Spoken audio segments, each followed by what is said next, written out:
What's up, guys? On my way to check out this 2009 Audi with the 3.0 supercharged engine. Looks like the ignition module, steering module failed.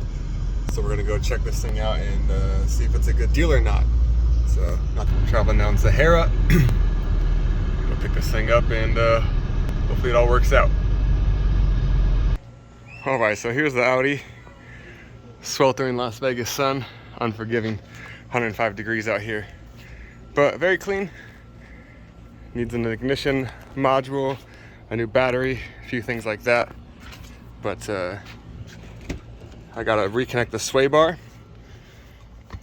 do some work in here, but altogether pretty clean. So I'm gonna get the sway bar reconnected and a tow truck out to get it out of here. Let's go. All right, so I got the car jacked up. Shit, it's hot out here. He has the sway bar dropped because he was replacing the motor mount. Currently only one engine mount holding the engine in. Oil leak from the oil cooler. Everything else seems pretty dry. But to have the tow truck safely pick it up, the reason I lifted it is because I want to get this sway bar hooked up. So I'm just trying to bring you along for today's journey, guys. So let's get this bolted up in there. Sometimes you gotta do what you gotta do. You know what I mean? Oh, it's got adjustable coilovers on it? What? Hold on a minute. I didn't see those. That's wild. All right, got the sway bar up.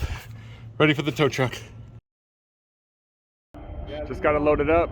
Ready to go. All right, y'all gonna have to excuse the hat here, but got the Audi secured. It's on the trailer. Shout out to the guy Carlos that sold the vehicle. He is a super genuine guy.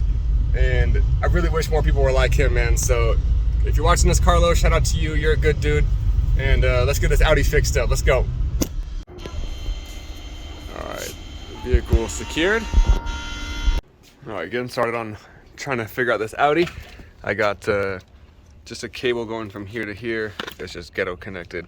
This is an old school method. It's an old school method on how to basically decharge, if that's the right word, or just remove all the voltage from any module stored in here. There's no power hooked up to it, obviously. It just makes sure everything is drained down to zero. People use this all the time to reset their stuff. So this is the H7 battery that was just in it. This car needs an H9 battery. This is an H8 battery, but I know it's a good battery. I just got this off of Marketplace for like 80 bucks. So I'm trying to be smart and save some money. It's a Mercedes battery, but the cranking amperage is the same, vents at the same spot, so we should be good to go. It could be a problem with the battery because this isn't enough cold cranking amps. It's not enough capacity, and this battery was bad. And he tried to put a used small battery on it, and you know these Audis are very sensitive with their voltage. So I'm gonna try to get this in there. I'm gonna try to code the battery to the car, and then we're gonna see if I can get any kind of action with the VCDS system. So let's throw this in the car real quick. Battery all hooked up. Look, there was still one more slot for the bigger battery. The H9s are like 15 inches long. The H8s are about 14 inches long. That's about the only difference, besides capacity maybe. So this should work just fine. It shouldn't be an issue, just to at least get it running and get some tests done. Also, Carlos, I found a 10 millimeter in the car. I imagine you want that back? I'll send it to you. Not the 10 millimeter, bro. You can't lose the 10. That's the worst. Every mechanic knows that struggle. So like, now I got it on. Everything's freaking out. Yeah. Shut up. Wants me to put it in park. I don't want to put parking brake on. Keys removed. Why are you flashing?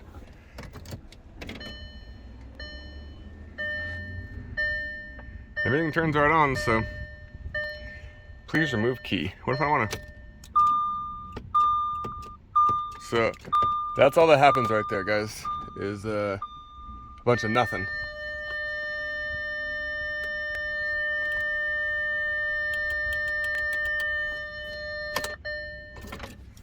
So I will plug the computer in and see what's going on.